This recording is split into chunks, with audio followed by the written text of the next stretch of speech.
لوگ نماز اس لیے شروع کرتے ہیں، کہتے ہیں میں 5 نمازیں بھی پڑھتا ہوں، میں صدقات بھی کرتا ہوں، کام میرا پھر نہیں چلتا. تو میں کہتا ہوں تمہیں پتہ ہی نہیں، نمازی کے لیے تو آزمائش ہے. جتنا جتنا ایمان کامل اتنی آزمائش بھی زیادہ. اور یہ میں اپنے پاس سے نہیں کہہ رہا. حضرت ابو سعید خدری رضی اللہ تعالیٰ عنہ فرماتے ہیں میں نبی پاک علیہ الصلوۃ والسلام کی خدمت میں حاضر ہوا اور حضور کے دست مبارک کو چومنے کے لیے میں نے اپنے ہاتھ جب آگے کیے تو تپش تھی، تیز بخار تھا نبی پاک کو. تو حضرت ابو سعید خدری رضی اللہ تعالیٰ عنہ ارشاد فرماتے ہیں کہ میں نے، یہ سنن ابن ماجہ میں موجود ہے، فرماتے میں نے عرض کیا یا رسول اللہ صلی اللہ علیہ وسلم اتنا تیز بخار؟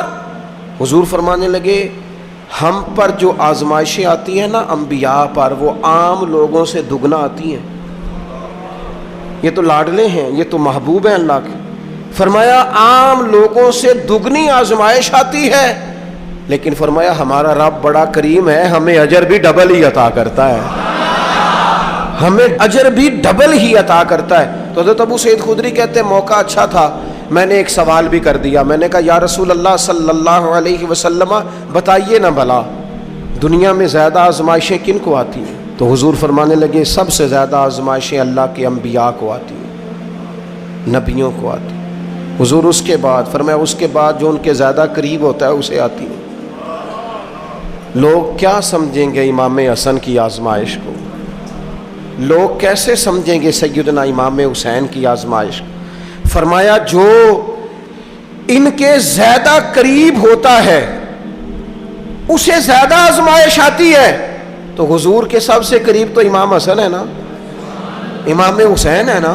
تو کیا سمجھتا ہے قربت بس نسبت کے اظہار کا نام ہے اور بڑے لطف کے ساتھ زندگی گزارنے کا نام ہے؟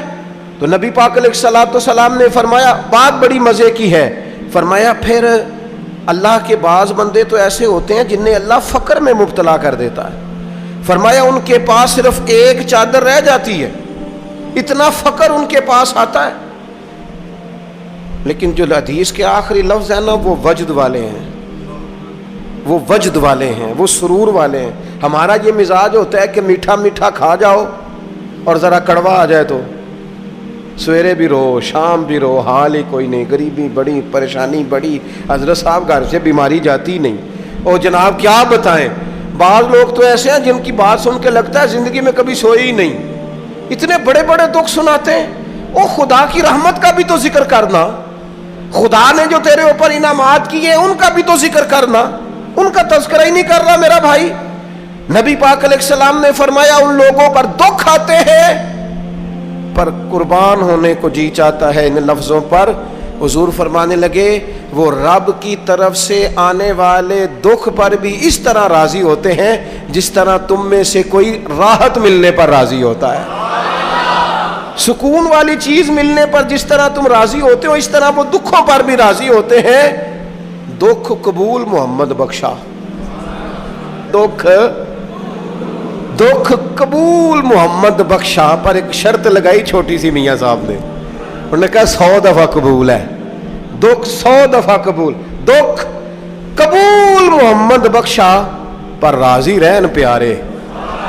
یہ شرط یہ ہے کہ تو راضی رہ، تو راضی رہ. دکھ قبول محمد بخشا، راضی رہن پیارے. اور حضرت سلطان صاحب کہنے لگے اساں کیتی ہے جان حوالے رب دے، ایسا عشق کمایا ہے اسی مرن تو پہلو ہی مر گیا، باہو تا مطلب نو پایا ہے.